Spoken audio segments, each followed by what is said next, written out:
ભાવનગર શહેરના નીલબાગ પોલીસ સ્ટેશનમાં હેત વેલ્થ ક્રિએશન ગ્રુપના ફાઉન્ડર નિમિત્સા વિમલકુમાર વ્યાસે 4.72 કરોડની નાણાકીય છેતરપિંડી કરી હોવાની ફરિયાદ નોંધાવા પામી છે.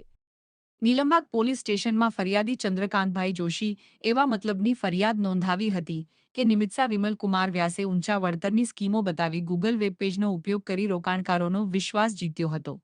ફરિયાદીના 1.18 કરોડ તેમજ 72 લાખ જેવી રકમ મેળવી લીધી હતી, જ્યારે અન્ય 20 જેટલા રોકાણકારોના મળીને કુલ આશરે 4 કરોડની છેતરપિંડી થઈ હોવાની ફરિયાદ નોંધાવતા પોલીસે મહિલા આરોપીને ઝડપી આગળની કાર્યવાહી હાથ ધરી છે.